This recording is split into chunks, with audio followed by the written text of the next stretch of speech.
Hi, I'm Marco Rubio, and this is our weekly installment of Constituent Mailbox. Every week we ask you to send us your emails and your letters. We pick a few of them, we read them here on the air, and we answer your questions. So we encourage you to email us or write us, and who knows, your question may be the next one that we pick. Let's get started. The first one this week is from Dr. and Miss Eugene and Zona Williams. They're from Apopka, and they're writing about the military. They say, please reconsider across-the-board budget cuts. The USA made a commitment to our military so that our country would be safe. This should include defense spending.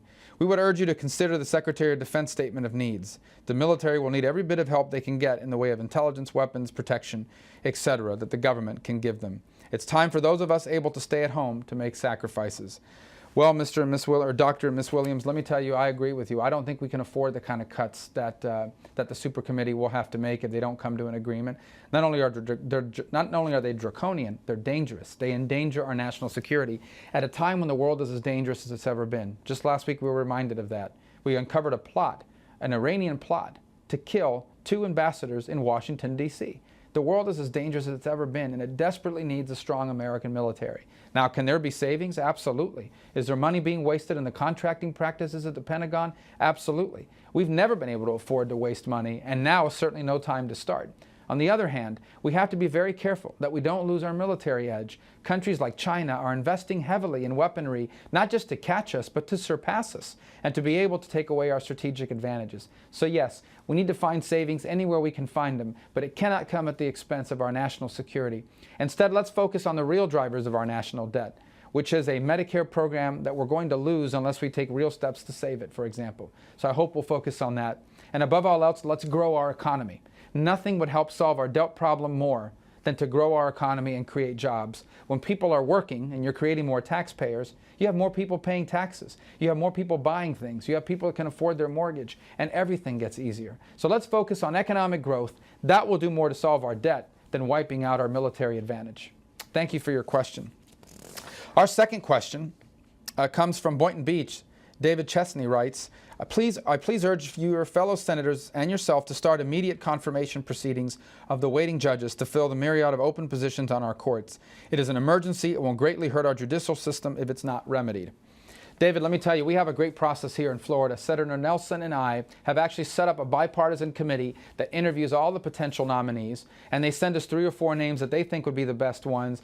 We then interview them and then send them on to the White House, who picks from that list of people. So we haven't had any problem with our Florida judges. It just seems to be an issue of time and priority. I understand what you're saying. Being a former lawyer, I know we're still a member of the Florida Bar. I know we have a judicial emergency in our state that needs to be addressed.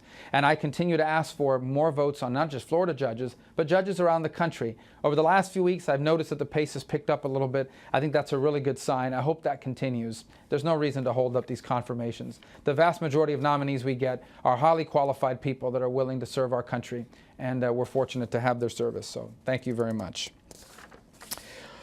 Our last question is from Lisa Moody from Tallahassee, and here's what Lisa writes. She says, it's become abundantly clear that the Republicans have a mission to make our president a one-term president at any cost. The political climate is devastating this country, and you don't seem to care.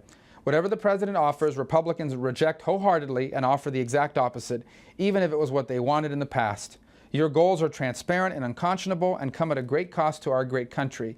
Shame on you and your ilk. Why don't you try and help this president get our economy back on track? Well, Lisa, I'd love to help our president get our economy back on track.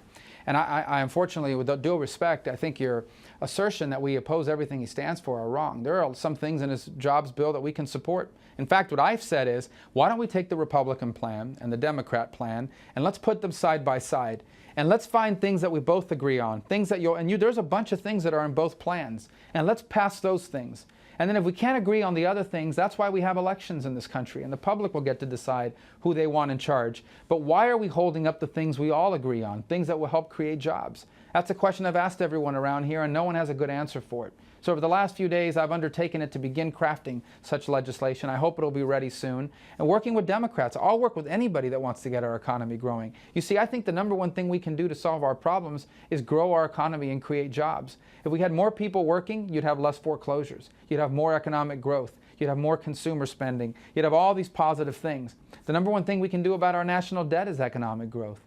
Do you realize if our economy grew by just 1%, over the next 10 years, that would generate $3 trillion more that we could use to pay down our debt? money we'd have left over potentially to pay for infrastructure improvements and to provide for our national defense. The best thing we can do for our country's future is grow the economy. But just because you call something a jobs bill doesn't mean it's a jobs bill. Now, the president, when he was first elected before I got here, had a chance to do something about jobs. And instead, he focused on things like health care and a bill that is going to turn out to be a disaster. We're already seeing pieces of it fall apart. But then he passed something called the stimulus. It was $800 billion of borrowed money that they said would help create jobs. Well, unemployment is higher today than it was when that bill passed. It failed. And now what he's proposing, in large part, is the same thing, is another $400 billion of stimulus spending. And Lisa, with all due respect, I ran against the stimulus because I just don't think it works. It's not ideological, and it's certainly not personal.